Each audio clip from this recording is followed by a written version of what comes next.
Bapak Ibu, saudara-saudari yang terkasih, selamat pagi. Mari kita mendengarkan bacaan dan renungan pagi ini dari Injil Lukas bab 6 ayat 43 sampai 49. Tuhan bersamamu. Inilah Injil suci menurut Santo Lukas. Yesus menyampaikan wejangan ini kepada murid-muridnya bahwa tidak ada pohon baik yang menghasilkan buah yang tidak baik, dan tidak ada pula pohon tidak baik yang menghasilkan buah baik.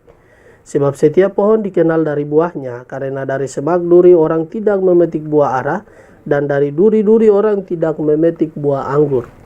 Orang yang baik mengeluarkan barang yang baik dari perbendaharaan hatinya yang baik. Tetapi orang jahat mengeluarkan barang yang jahat dari perbendaharaan hatinya yang jahat. Sebab yang diucapkan mulut meluap dari hati. Mengapa kalian berseru kepadaku, Tuhan, Tuhan, padahal kalian tidak melakukan apa yang kukatakan? Setiap orang yang datang kepadaku dan mendengarkan sabdaku serta melakukannya, aku menyatakan dengan siapa ia dapat disamakan. Dia itu sama dengan orang yang mendirikan rumah. Ia menggali dalam-dalam dan meletakkan dasarnya di atas batu. Ketika datang air bah dan banjir melanda rumah itu tidak dapat digoyahkan karena dibangun dengan kokoh. Sebaliknya, barang siapa mendengar sabdaku dan tidak melakukannya, ia sama dengan orang yang mendirikan rumah di atas tanah tanpa dasar. Ketika dilanda banjir, rumah itu segera roboh dan hebatlah kerusakannya. Demikianlah sabda Tuhan. Bapak Ibu, saudara-saudari yang terkasih dalam Kristus, tema yang kita renungkan pada hari ini berkaitan dengan buah dari pohon yang baik. Hari ini gereja memperingati Santo Cornelius dan Santo Cyprianus. Santo Cornelius lahir di Roma awal abad ketiga. Dia terpilih sebagai Paus ke-21 pada tanggal 25 Maret 251. Paus yang amat dikagumi oleh umat di seluruh dunia ini memimpin gereja Katolik Universal hingga pada tahun Juni 253. Sedangkan Cyprianus lahir di Kartago, Afrika Utara, sekitar tahun 190 dan baru dibaptis pada usia 35 tahun. Beberapa waktu kemudian, ia ditabiskan menjadi diakon dan imam. Tahun 249 ia ditabiskan sebagai uskup Kartago. Cornelius dibunuh pada tanggal 14 September 258. Keduanya dirayakan peringatannya bersama-sama pada tanggal 16 September. Dengan pembaptisan, kita diangkat menjadi anak Allah. Maka sebagai anak Allah, kita mewarisi sifat-sifat dari Allah. Kita mencintai karena Allah lebih dahulu mencintai kita. Kita mengampuni karena Allah juga telah lebih dahulu mengampuni kita. Kita adalah buah yang dihasilkan dari pohon yang sama, yakni Allah sendiri. Maka hendaklah kita berpikir, bertindak, dan merasa sebagaimana Allah sendiri. Kita disebut anak-anak Allah karena kita berasal dari Allah.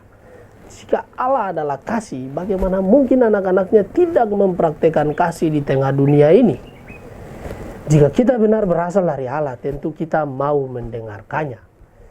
Firman-Nya kita turuti karena itulah yang memberi kita kekuatan dan dasar untuk dapat bertahan di tengah badai dunia ini.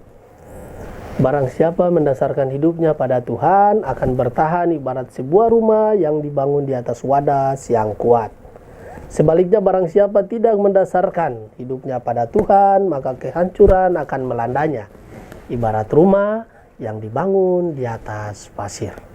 Ketika terjadi badai, rumah tersebut hancur, tertiup angin karena tidak kuat alasnya. Bapak, Ibu, saudara-saudari yang terkasih dalam Tuhan kita Yesus Kristus, hari-hari hidup kita sebagai orang Kristiani adalah perjuangan menghasilkan buah-buah yang baik. Buah-buah itu adalah kesabaran, belas kasih, pengampunan, kerendahan hati, pengorbanan, memaafkan, dan aneka kebajikan lain yang sangat menunjang sukacita iman kita. Pertanyaannya ialah, apakah kita sanggup mempertahankan semua ini dari daya diri kita sendiri? Jawaban yang jujur ialah tidak. Kita membutuhkan kekuatan dari Tuhan, karena berkat inspirasi ilahi inilah kita sanggup melihat kebenaran di tengah kesulitan dan tantangan yang menimpa hidup kita. Semoga demikian. Amin. Marilah kita berdoa. Tuhan, pagi ini kembali kami naikkan syukur dan permohonan. Terima kasih untuk udara sejuk dan segar di pagi hari ini. Bukalah mata hati kami di awal hari ini. Mampukan kami memandang kemurahan dan karya-Mu, serta memuji dan memuliakan-Mu melalui pekerjaan dan pelayanan kami sepanjang hari ini. Bimbinglah kami selalu untuk menyadari kesalahan kami dan bertobat, sehingga kami sungguh rendah hati, mau membuka hati dan siap menerima rahmat-Mu yang akan tinggal dalam hati kami. Kristus terang dunia, berkatilah keluarga-keluarga kami, jadikanlah kami alat kasih-Mu dan pantaskanlah kami menjadi hamba-Mu yang setia. Amin. Tuhan bersamamu. Semoga semua orang yang kita doakan dan kita kasih, seluruh aktivitas kita sepanjang hari ini mendapatkan berkat dan rahmat dari Allah yang Maha Kuasa, Bapa dan Putra dan Roh Kudus. Amin.